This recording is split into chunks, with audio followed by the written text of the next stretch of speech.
Hey, ich bin Biggie und ich lebe in Texas. Wir fahren diese Woche mit euch nach Waco, zur Magnolia. Ihr kennt vielleicht Chip und Joanna Gaines, die eine TV-Serie haben namens Fixer Upper. Und dort werden immer Häuser renoviert, die danach super cool aussehen. Und mittlerweile haben die zwei sich ein riesiges Imperium aufgebaut in Waco. Das liegt zwischen Austin und Dallas. Und das zeige ich euch heute. Viel Spaß beim aktuellen Video.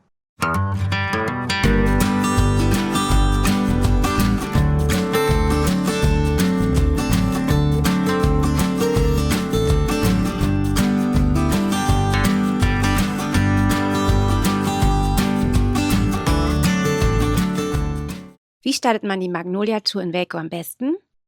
Mit einem Frühstück bei Magnolia Table. Tipp von mir, reserviert euch unbedingt einen Tisch vorher. Wir hatten es nämlich auch schon, dass wir an einem Montag dort waren und trotzdem 2 Stunden Wartezeit hatten, ohne Reservierung. Natürlich gibt es auch hier wieder für die Kinder etwas zu malen und mir ist sofort aufgefallen, dass es irgendwie ein bisschen schöner war, ein bisschen mehr Design hatte als in anderen Läden. Man sieht sofort den Magnolia Touch.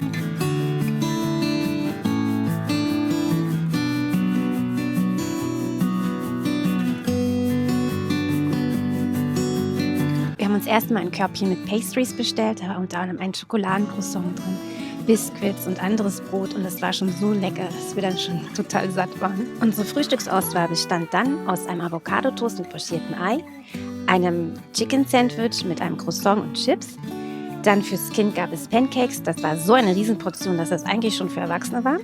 Nochmal ein Schälchen mit Obst und dann noch Biscuits mit pochierten Eiern und Bacon. An der Bar bei Magnolia Table hätte man sich auch noch unendlich viele coole Getränke servieren lassen können. Wir sind dann sprichwörtlich vollgefressen weitergezogen zur Hauptattraktion, den Silos auf dem Magnolia-Gelände.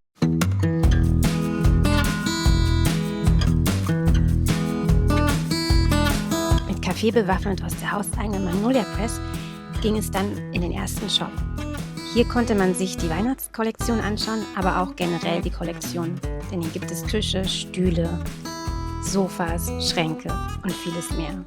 Ich war natürlich besonders interessiert an der Weihnachtskollektion, denn ich hatte noch einen Gutschein und wollte mir unbedingt was Schönes gönnen, damit ich den Weihnachtsbaum zu Hause mit ein paar Sachen von Magnolia gestalten kann.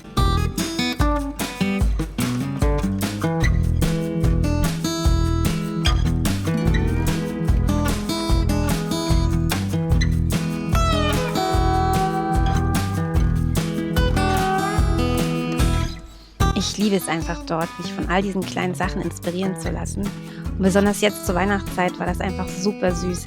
Es gab wirklich alles Mögliche.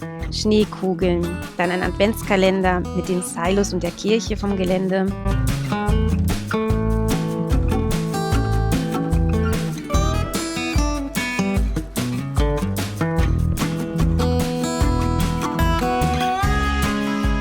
Christmas at the Silos hat schon einen besonderen Flair. Alles war weihnachtlich dekoriert, über Lichterketten, dann lief Weihnachtsmusik und überhaupt, es war einfach so eine schöne Atmosphäre. Auf dem Silos-Gelände gibt es 6 Boutique-Style-Shops und einer dieser Shops wurde extra in einen Weihnachtsshop umgewandelt.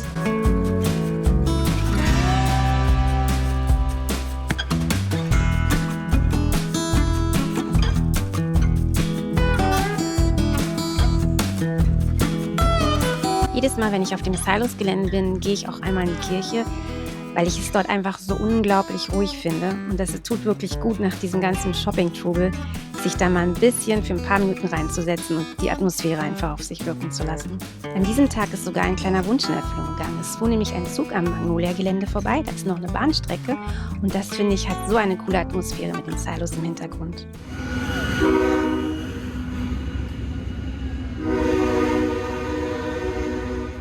Weiter ging es in den Magnolia Market. Das ist eine alte Halle in einem alten Silo und dort war wirklich alles Mögliche zum Thema Weihnachten zu finden. Vielleicht habt ihr es mitbekommen, Joanna Gaines hat jetzt sogar eine Barbie. Die wurde tatsächlich nach ihr kreiert und ich finde, die ist richtig cool geworden.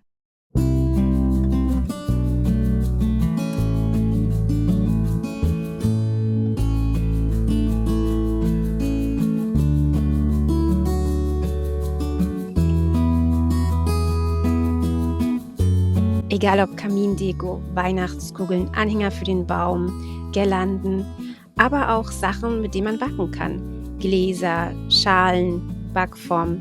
Dort war wirklich alles zum Thema Weihnachten. Und natürlich habe ich auch endlich meinen Gutschein einlösen können. Denn nach all der Inspiration habe ich mich entschieden, ein paar Glaskugeln, Schleifen und Ornamente für unseren Baum zu kaufen. Weil all die Eindrücke hungrig machen und ich es noch nie geschafft habe, in die Bakery von Magnolia zu gehen, denn dort war immer eine Riesenschlange, wollten wir diesmal unbedingt rein.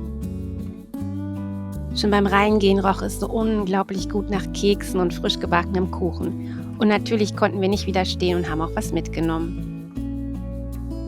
Dieser Besucher war mein Highlight Nummer 2.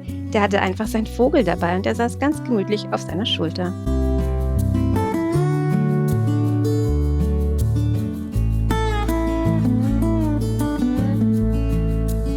Nach der ausgiebigen Silos-Tour ging es dann weiter für uns in Waco zum Hotel 1928.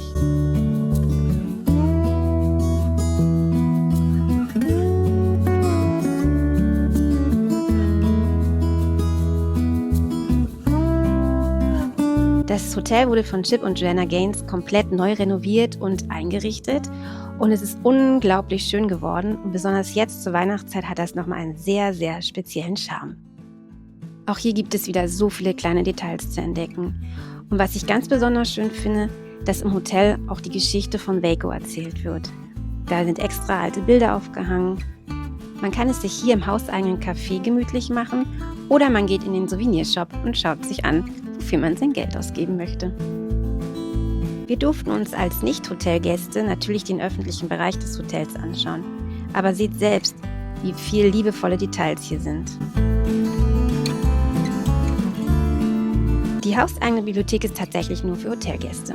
Und an diesem Tag fand ein Shooting statt, denn dort waren Gäste, die haben sich ablichten lassen, damit sie mit dem Foto ihre Weihnachtskarten versenden können.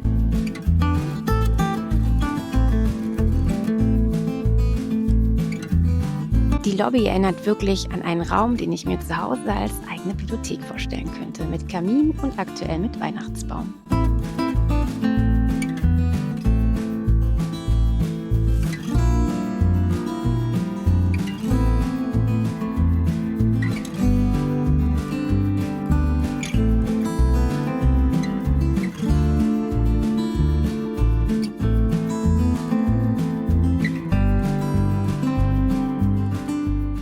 Für alle, denen das immer noch nicht genug war, schaut euch mein letztes Video aus Waco an. Dort zeige ich euch nochmal im Detail, was es alles für unterschiedliche Shops auf dem Gelände gibt.